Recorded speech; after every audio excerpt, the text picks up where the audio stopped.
మన తండ్రి అయిన దేవుని నుండి ప్రభు అయిన యేసుక్రీస్తు నుండి మీకు కృపయు సమాధానమును కలుగును కాక. ఆమేన్. మరి ఈ వాక్యాన్ని వింటున్నటువంటి క్రీస్తు పరిచర్య అనుచరులకును విశ్వాసులకును యావత్ ప్రపంచానికి మన ప్రభు అయిన యేసుక్రీస్తు వారి అత్యున్నతమైన నామంలో మీ అందరికీ మా శుభావందన తెలియజేసుకుంటున్నాం. మీ అందరూ బాగున్నారా? దేవుని కృపలో మీ అందరూ వర్ధిల్లుచున్నాను నేను నమ్ముచున్నాను. ఆయన వాక్యాన్ని ధ్యానిస్తూ మీ విశ్వాస జీవితంలో, క్రైస్తవ జీవితంలో, ప్రార్థన జీవితంలో మీరు ముందుకు కొనసాగిపోతున్నారని నేను విశ్వసిస్తూ ఉన్నాను. జ్ఞాపకం చేసుకున్న ప్రియులారా, ఈరోజు ఆలస్యం చేయకుండా వాక్య ధ్యానాంశంలో కనుక మనం అడుగుపెట్టినట్లయితే ఒక ప్రత్యేకమైన వాక్యాన్ని ఈరోజు నేను మీకు తెలియజేయాలని ఆశపడుతున్నాను. ఒక ప్రత్యేకమైన వాక్యం అదేంటనంటే సముద్రము మధ్యనున్న దోణె. సముద్రపు మధ్యనున్న దోణె అన్న ఒక అంశం మీద ఈరోజు మనం వాక్యం ధ్యానించేదానికి ప్రయత్నం చేద్దాం ప్రియులారా. ఏంటన్నా ఈ సముద్రపు మధ్యనున్న దోణె అని నన్ను అడిగినట్లయితే, సముద్రపు మధ్యనున్న దోణిలోకి దేవుడు మనల్ని పలకరించి మనల్ని రక్షించి ఆ శ్రమలు అన్న ఒక సముద్రంలో నుంచి దోణె అన్న మన జీవితాన్ని సంతోషకరమైన బాటలోకి నడిపించడం, దాని గురించి ధ్యానమే సముద్రపు మధ్యలోనున్న దోణె ప్రియులారా. కాబట్టి దీన్ని జాగ్రత్తగా ధ్యానించేదానికి ప్రయత్నం చేయండి. దేవుని ఆ మాటలకి ఆత్మీయ అర్థాన్ని తెలుసుకోవడం కనుక మనం చేసినట్లయితే మన జీవితంలో అనేక శ్రమల నుండి మనకు విడుదల కలుగుతుంది. అదేవిధంగా ఆ శ్రమల ద్వారా వచ్చే బాధ నుంచి మనకు ఆదరణ అనేది కలుగుతుంది ప్రియులారా. ఆ సముద్రపు మధ్యనున్న దోణె అన్న దాని గురించి వాక్యం ఏంటి అని మనం చూసుకున్నట్లయితే, మార్కు సువార్త 6వ అధ్యాయము 47వ వచనం నుంచి మొదలుకొని కొన్ని వచనాలు మనం చదువుకునే దానికి ప్రయత్నం చేద్దాం.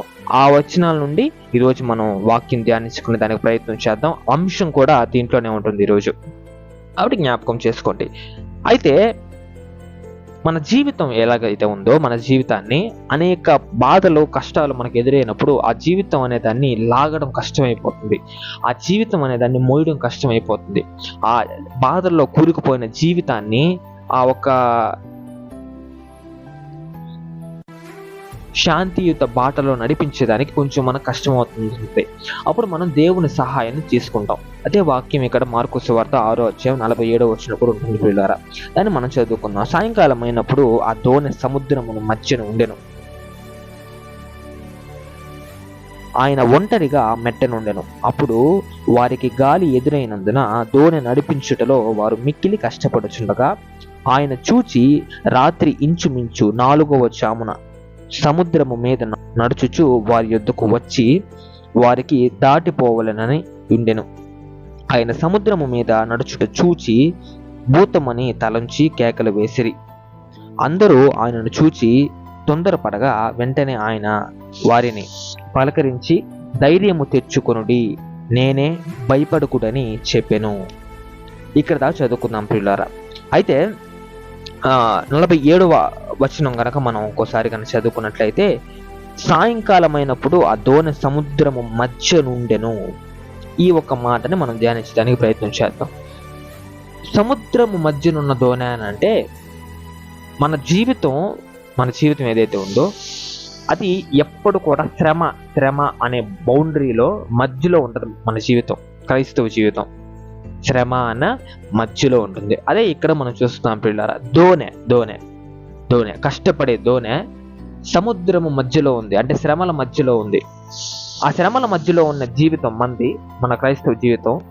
మనం బాధపడుతూ, భయపడుతూ, కలత చెందుతూ ఉంటాం. ఎలాగంటే ఈ దోణిని, అంటే నా జీవితాన్ని ఎవరు ఒడ్డుకు తీసుకురాగలుగుతారు, ఎవరు నాకు ధైర్యాన్ని అనుకరిస్తారు, ఎవరు నాకు తోడుగా వస్తారు అని మనం బాధపడుతూ, భయపడుతూ ఉంటాం పిల్లారా. మరి కింద వచనం కనుక మనం చదువుకున్నట్లయితే, ఆయన ఒంటరిగా మెట్టనుండెను. ఆయన ఒంటరిగా మెట్టనుండెనంటే దేవుడు మనల్ని చూస్తూ ఉంటాడు ఒక దగ్గర నుంచి. అది మన పక్క నుంచి అయినా కానివ్వండి, పై నుంచి అయినా కానివ్వండి, సర్వంతర్యామి కాబట్టి ప్రతి దగ్గర నుంచి మనల్ని కనిపెడుతూ ఉంటాడు. ప్రతి దగ్గర నుంచి మనల్ని కనిపెడుతూ ఉంటాడు పిల్లారా. అప్పుడు ఆయన మనల్ని చూస్తాడు. ఈ శ్రమలు ఏవైతే ఉన్నాయో మనల్ని చుట్టుముట్టినప్పుడు, ఆ శ్రమల మధ్యలో మనం జీవిస్తున్నప్పుడు నా బిడ్డలు ఏం చేస్తారు, నా బిడ్డలు నెక్స్ట్ స్టెప్ ఏంటి, ఈమె ఏం చేస్తుంది, నెక్స్ట్ ఇతను ఏం చేస్తాడు, ప్రార్థన చేస్తారా, లేదంటే నన్ను విడిచిపెట్టేస్తారా, ఈ శ్రమలలో నన్ను దూషిస్తారా అనేది గమనిస్తూ ఉంటాడు. ఆయన ఒంటరిగా మెట్ట నుండి గమనిస్తూ ఉంటాడు ప్రియులారా. అదే వచనం కనుక మనం కిందకు వచ్చినట్లయితే, వారికి గాలి ఎదురైనందున దోణి నడిపించుటలో వారు మిక్కిలి కష్టపడుచుండగా. వారికి గాలి ఎదురైనందున ఆ దోణి నడిపించుట, ఆ సముద్రం మధ్య నుంచి నడిపించడానికి కష్టంగా ఉంది, ఆ ఒడ్డుకు తీసుకొచ్చేదానికి కష్టంగా ఉంది. మన జీవితం కూడా శ్రమల నుంచి ఒడ్డుకు తీసుకొచ్చేదానికి కష్టంగా ఉంది. కష్టతరమైన బాటలో మనం నడుస్తున్నాం. ఆ గాలి ఏదైతే ఉందో, ఆ శ్రమలు అన్న గాలి మనల్ని తాకినప్పుడు ఆ దోణి మన దోణి ఏదైతే ఉందో అది నడవలేని స్థితిలో ఉంది. ఆ శ్రమల మధ్యలో నుంచి మనశాంతి కలిగిన జీవితం మనం పొందుకోవాలంటే, ఆ ఒడ్డుకు మనం రాగలగాలంటే, ఈ శ్రమలన్నీ దాటుకొని రాగలగాలి. ఆ ఒక పని, ఆ ఒక శక్తి మన చేతిలో లేదు.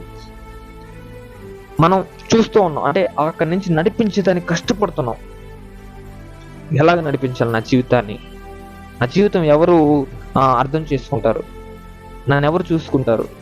నాకు ధైర్యాన్ని ఎవరు అనుగ్రహిస్తారు? నేను పడిపోయినప్పుడు నన్ను ఎవరు లేపుతారు? నేను ఇంత కష్టపడుతుంటే ఈ కష్టంలో నాకు ఎవరు సహాయం చేస్తారు అని మనకు అనుకున్నప్పుడు, ఆ దోణి ఏదైతే ఉందో, మన జీవితం అన్న దోణిని నడిపించడానికి కష్టం అయినప్పుడు మన జీవితంలో, ఆ సముద్రం దగ్గర నుంచి, ఆ సముద్రపు మధ్యలో నుంచి మన జీవితాన్ని నడిపించడానికి, ఆ శ్రమల మధ్యలో నుంచి మన జీవితాన్ని ఒడ్డుకు తీసుకొచ్చేదానికి మనం అనేక కష్టాలు అనుభవిస్తున్నాం నీ జీవితాలు ఇప్పుడు కూడా, ఒకవేళ ఏంటే. అయితే దేవుడు ఆ కష్టాన్ని దాటేదానికి నీకు డబ్బులు ఇస్తానని చెప్పడంలే, ఆ కష్టాన్ని దాటేదానికి నీకు శక్తిని ఇస్తానని చెప్పడంలే, ఆ కష్టాన్ని దాటేదానికి నేనే స్వయంగా నీ దగ్గరకు వస్తానని చెప్తున్నాడు.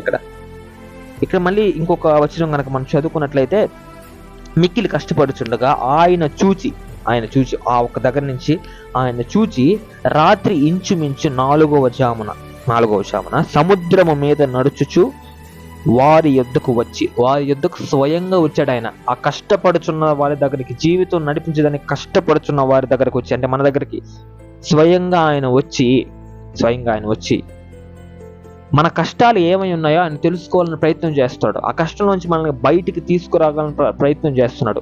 నువ్వు ఎందు నిమిత్తం కన్నీరు విరుస్తున్నావో, ఎందు నిమిత్తం బాధపడుతున్నావో, కష్టాలు అనుభవిస్తున్నావో, సహాయం కోరుతున్నావో, నీ జీవితం అన్న దోణిని శ్రమల మధ్యలో నుంచి ఒడ్డుకి నడిపించాలని నువ్వు ఎందు నిమిత్తం కష్టపడుతున్నావో అదంతా ఆయనకి తెలుస్తుంది. కాబట్టి ఒక దగ్గర నుంచి ఆయన గమనించాడు. కాబట్టి ఆ కష్టం నుంచి నిన్ను బయటికి తీసుకురాగాలని ఒక ఆశతో ఆయన స్వయంగా నీ జీవితంలోకి అడుగు పెట్టాడు. వారి యొద్దకు వచ్చి వారిని దాటిపోవలనని ఉండెను. ఆయన సముద్రము మీద నడుచుట వారు చూచి భూతమని తలంచి కేకలు వేసిరి. మన జీవితంలో అనేక సందర్భాల్లో దేవుడు మన జీవితంలో ఆ కష్టాలను తీసేయాలని ఎంట్రీ ఇచ్చినప్పుడు, ఆయన సహాయం చేద్దామని మన జీవితంలోకి వచ్చినప్పుడు మనం ఆయన సరిగ్గా సరైన రీతిలో అర్థం చేసుకోం. ఆయన ఆజ్ఞలకు మనం భయపడతాం, కానీ ఆయన ఆజ్ఞలు మనం సరైన రీతిలో అర్థం చేసుకునే ప్రయత్నం చేయం. కానీ మనం చేసే పని ఏంటంటే భయపడ్డాం.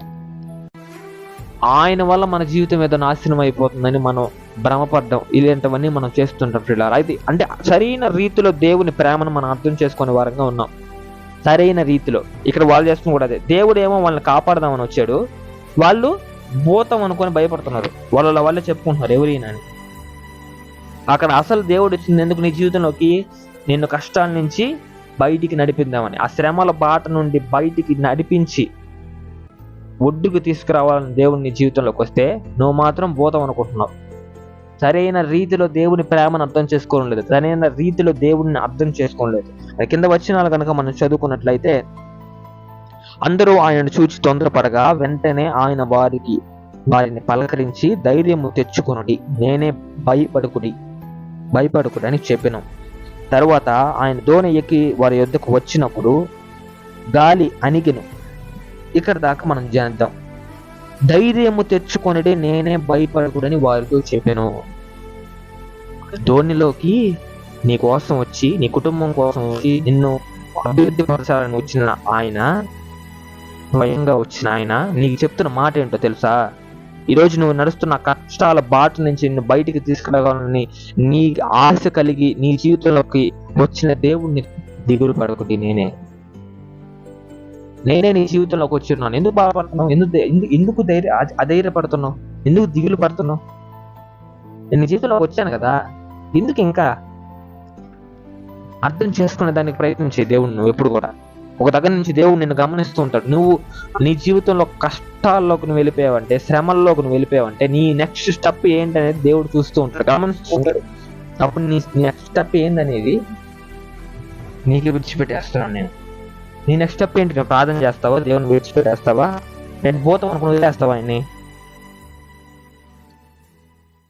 సహాయం చేయడానికి నీ దగ్గరికి స్వయంగా వచ్చిన దేవుడు నీతో చెప్తున్న మాట, దిగులు పడకుడి, భయపడకుడి, నేను నీకు సహాయం చేస్తాను, మిమ్మల్ని ఒక శ్రమల ఆ సముద్రం అన్న దాంట్లోంచి, ఆ దోణి నుంచి నడిపిస్తాను.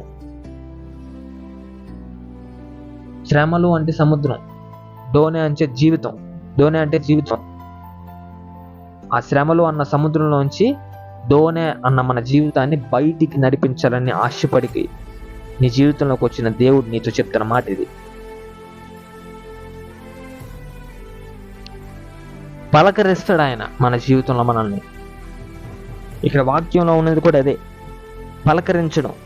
మనం మిక్కిలి బాధపడుతున్నప్పుడు, కష్టపడుతున్నప్పుడు ఆయన మనల్ని పలకరించడం.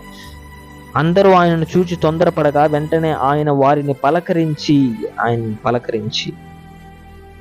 నీకేమైంది? నీకు ఎటువంటి సహాయం కావాలని నువ్వు అనుకుంటున్నావు?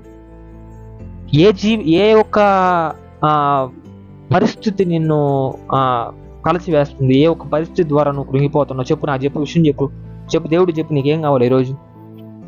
ఎందుకు మనుషులకు ఎందుకు చెప్తావు? అసలు నాకు అర్థం కాదు. మనుషులకు ఎందుకు చెప్తావు? దేవుడు చెప్పు. దేవుడు అడుగుతున్నావు ఈరోజు, చెప్పు. నిన్ను ప్రార్థన చెప్పి మోకాళ్ళు వేసుకొని నీ కష్టం అంతా దేవుడు చెప్పు, దేవుడు తెరుస్తాడు. నమ్మకంతో